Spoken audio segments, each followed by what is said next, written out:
My name is Sadie, and this is my story. From my youngest memories, I have always been extremely excited about being alive. And my youth was filled with several heightened experiences. Everything was astonishing for me. I remember being in love with everything. I loved to see colors. I loved to smell and taste things.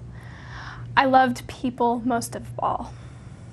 My parents were very, very special to me. And when my brother and sister were born, it dawned on me that while loving them just as much as anything else I could possibly love, I would be sharing my attention and reciprocity of the love that I was receiving back. I found that all of my young talents were really prized by my family and their friends and all the adults around me, all the big people. And so from a very young age, I had this identity set that I was uniquely special. This carried on through elementary school, where I was encouraged to sing at the top of my lungs, to pretend to be the director of plays, to creating music, art. I was bright with math, English, and I wasn't afraid to show off. I was the teacher's pet, and I felt like I was everybody's best friend. Things started changing when I noticed that those once astonishing qualities and traits were no longer useful in capturing the attention and love that I perceived from others. And that made me feel rejected, confused about who I am, and why am I suddenly no longer important or of value to the people that seem to be running this human show. I remember a significant notion of being alienated from my peers when suddenly all of my friends looked at me and said, "Sadie, you have the most perfect life. I wish I could have your life." And I felt speechless. I couldn't say anything back to that because I hadn't even really given thought to who I was. It was very much outward focus for me. I noticed that the people that got lots of attention were those who acted out, who caused trouble. So I thought, oh, I'm going to have to do the same thing if I'm going to compete for this attention and have what I want. I thought that attention equaled love.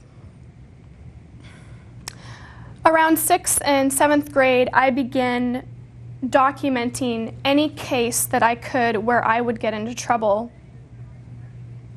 And it immediately grew as a shock to everyone around me to see Sadie, who was once a very tender, cautious, thoughtful, and considerate little girl, to be inconsiderate, careless, and quite reckless. I would use my ability to be very emotional and sensitive to overreact to anything I could think of. I remember one instance of pushing a girl on the bus who was my best friend because I was feeling left behind, and that got so much attention. I was so good at getting attention in the moment that I got suspended from riding school buses, and I was the smallest little pipsqueak girl in the entire school. I'm almost 30, and I'm only 5 feet tall. So this was quite a thing to be characterized suddenly as this villain, as an aggressive person, but yet in a way that seemed very odd, and that did not get didn't get the attention I wanted. When I realized that wasn't working so much, that all of these misdemeanors were keeping me from from the tender loving care I was craving, I started upping the ante, basically. I would cry out and say that other people were hurting me. I got into a lot of volatile relationships, and I started fantasizing about misery, pain, death, and lots of other dangerous situations. These began to live themselves out through my fantasies and my imagination, until the point where I realized they were coming true. I was hospitalized by the age of 15 for self-harming and, at that point, alienating many of my dearest friends due to just feeling so isolated and alienated in my own mind. And I didn't understand what was going on at all. At that point, there was really no turning back. I felt like the dominoes had been completely turned over and there was no looking back. There was incredible shame in my life after being hospitalized. And when that didn't work, I was put in a residential home to continue locking me up and making sure that I was to be checked on. After I was let out, things escalated even more. I got involved with the police, professionals, and psychiatrists in the community, and I was quite a detriment to many people. I could no longer keep jobs. I was struggling in college after I had dropped out of high school, and I could not find solace in any relationship wherever I went. And this TLC that I was seeking was becoming more and more foreign to me.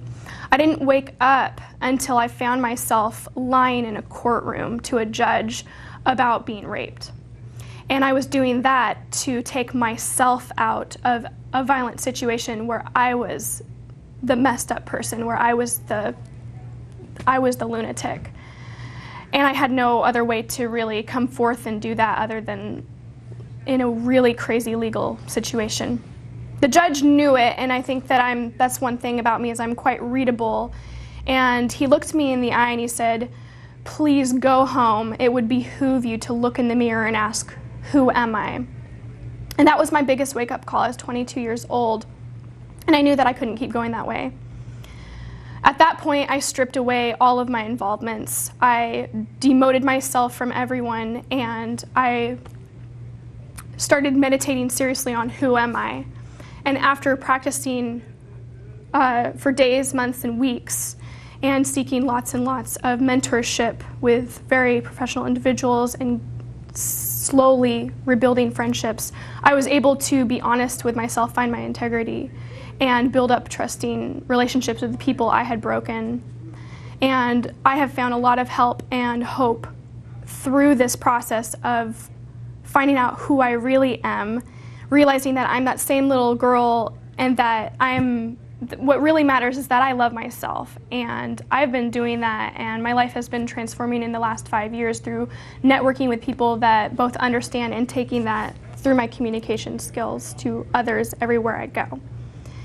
And I hope that I'm sending a message that even when you have lost who you are and you are acting out, imposing a different personality as you walk to survive, that it is entirely possible to regain your true, authentic self and to love that self and be loving.